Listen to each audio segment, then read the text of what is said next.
সুন্নি নাম নিয়ে আমার এই তাহিরি ভাইরা বহু মানুষকে বিভ্রান্ত করে জাহান্নামে নিয়ে যাচ্ছে। সতর্ক থাকা লাগবে না, এরা ঈমান যে বিক্রি করে ফেলছে, এরা নিজেরা তো জাহান্নামে যাচ্ছে, আপনাকেও নিয়ে যাওয়ার জন্য চেষ্টা চালাচ্ছে। ওরা গোপনে কত কিছু পায় আপনি জানেন না। সুতরাং আপনাদের এই রংপুর রাজশাহী এই দুই বিভাগে এই সুন্নি নাম নিয়ে যারা মানুষকে প্রকাশ্য শিরিক করায় তারা যেন আসতে না পারে। এই কথা বলুন।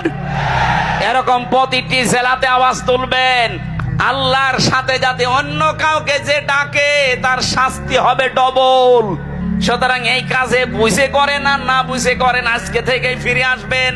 আল্লাহর সাথে এই তাহিরির মতো অন্য কাউকে আর ডাকা, আরো জোরে বলুন। অনেকে বলেন হুজুর নাম ধরলেন, আরে ভাই নাম না ধরলে তো আপনি টের পাবেন না। ওরা যে জাতিকে শিরিক করে মুশরিক বানাচ্ছে, নাম ধরবো না করবো কি?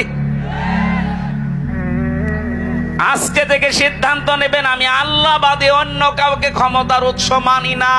যদি কোন দল এটা বিশ্বাস করে ওই দলে আমি নেই। এটা কি শুধু সামিয়ানার নিচে না, মানে সামিয়ানার নিচ থেকে আপনি নিয়ে যাবেন না। হয়তো জিকিরের বেলায় আপনি আল্লাহ বাদে অন্য কারো নামে কেল্লা বাবা, ফতে বাবা, ইয়ালি বাবা জিকির করবেন না, কিন্তু ক্ষমতার উৎস জনগণ এইটা আপনি পাল্টাতে পারেন না। কি হয়েছে বলেন তো? আপনাকে মিথ্যা মনে হচ্ছে? কোরআনের কথা শোনার পরে যাদের মিথ্যা মনে হয় তারা কিয়ামতে যখন জাহান্নামের গেট দিয়ে ঢুকবে, ফেরেশতারা বলবে কি, তোমাদের কাছে কোন নবী রাসূল যায়নি? আলেম ওলামা যে এই কথা কি তোমাদের বোঝায়নি যে ক্ষমতার উৎস আল্লাহ? এ কথা বোঝায়নি? তারা বলবে হ্যাঁ বলেছিল, আমাদের কাছে সতর্ককারী হামজা এসেছিল, আমাদের কাছে সতর্ককারী মাওলানা আব্দুস সাত্তার এসেছিল, কিন্তু মনে মনে হতো যে না, এরকম কিছু আল্লাহ নাজিল করেনি, ও মনে হয় মিথ্যা কথা বলছে। এরকম মানুষ দেশে নেই। এই কথা বলে না কেন? আমি যেগুলো বলছি যদি অথেন্টিক মনে না হয়, কোন আলেমকে আপনি জিজ্ঞাসা করবেন, তুলে নিয়ে যান মোবাইলে। আল্লাহর সাথে যারা তাহিরি ভাইয়ের মতো অন্য কাউকে ডেকে জিকির করছেন, সে সুন্নি নাম নেন, গরম সুন্নি, ঠান্ডা সুন্নি, মিঠা সুন্নি, যাই বলেন আপনি জাহান্নামী, আপনার শাস্তি ডবল হবে। আল্লাহর সাথে অন্য কাউকে ডাকা পাগলের মতো জিকির করছে। একজনকে হাত চেপে ধরেছিলাম, ওইলে চট্টগ্রামের ফটিকছড়ি, ওখানে এক কোলাঙ্গার আছে, নাম তার নজিবুল বশর মাইজ ভান্ডারী। এই কোলাঙ্গার কোরআনের পাখি আল্লামা সাইদির নামে মিথ্যা মামলা দিয়ে তাকে ফাঁসির আদেশ দিয়েছে।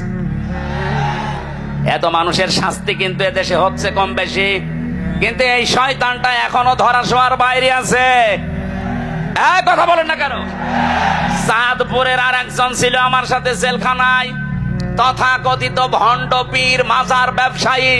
এই লোকটার এই নজিবুল বশর মিলে কোরআনের পাখির নামে মামলা দিয়েছিল, মিথ্যা মামলা। উনি যদি আজকে আমাদের ভেতরে বেঁচে থাকতেন, এই ডিমলাতে যদি কোরআনের পাখি আজকে জীবিত অবস্থায় আসতেন, এরকম মাঠ আমার মনে হয় 10টা লাগতো। এক একটা বিভাগে শুধু একবার করে যেতেন, দেশের অবস্থা পুরা চেহারা পাল্টিয়ে যেত। জালেমরা জেনে শুনে কায়দা করে ইনজেকশন দিয়ে মেরে ফেলেছে। এই কথা বলে না কেন? যাদের কারণে এই কাজ ঘটেছে, আমরা চাই এই দুই কোলাঙ্গারের ফাঁসি এই জমিনে হোক।